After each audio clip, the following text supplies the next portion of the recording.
Greetings, YouTube. Back comic book guy, Danny Staten here. This week over on my main channel, the Daily Dan blog, I took a look at Lost in Space, either from the 90s or the 2000s. Not real sure, but it's a Lost in Space revamping of the original series with some really great art in it. If you want to see a full review of me checking out these really cool comic books featuring Cthulhu and Dr. Freaking Who, be sure to go over to the Daily Dan blog and check them out.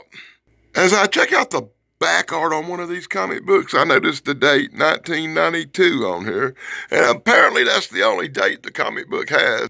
And then the very next comic book, with some horrible art on the back of it, monster stuff, has 93 on it, so I don't know when the hell these comic books were made.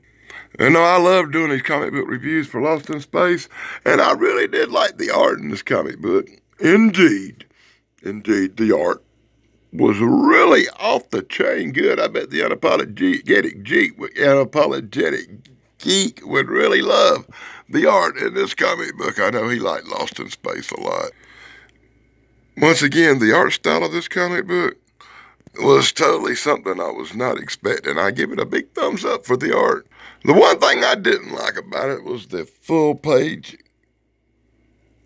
art spots like this. It's like they didn't want to put a lot of panels in it. They wanted to drag it out in this format. And I've never been a fond of wasting comic books where you could have had whole panels, whole pages of story, but instead you get the one big panel here and a split panel here, and it's like 2 pages of comic book they just wasted. And the fact that there's no commercials in the whole comic book really does help, but at the end you get a buttload of stuff like this ad for the upcoming Quantum Leap. Oh wow, that's something I might actually buy. And of course, Beauty and the Beast. And I've done so much Beauty and the Beast stuff, I'm not sure I want to do anything else, even if it really is based on the one I wish the last one I'd done was based on. Well, what in the blue heck?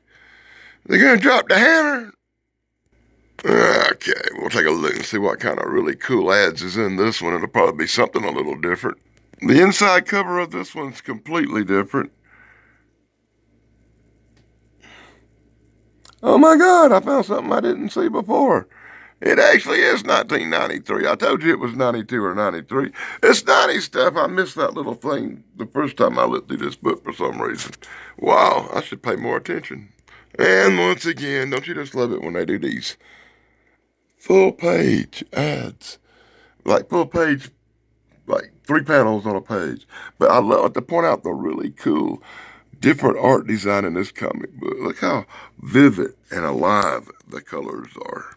But once again, whole pages wasted with one image. They could have been a whole segment of storyline.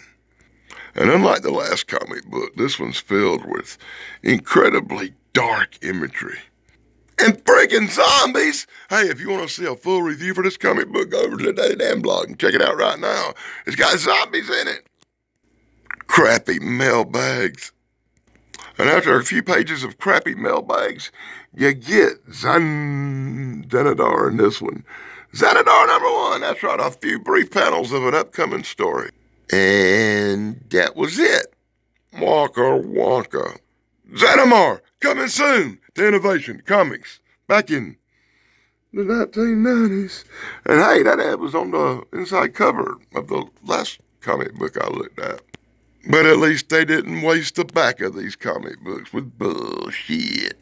We got some really good comic book art. Closing it up, that makes Fat Comic Book Guy all happy and stuff. I don't know if you'd call this the good stuff or not. Yeah. Probably not. But anyway, I checked them out. Lost in Space from the 90s, apparently. Based on the original TV series, loosely. Be sure to check out the full review on my other channel, the Daily Dan blog. Till next time, boys and girls, this is Danny Staten on the Fat Comic Book Guy, wishing everybody a happy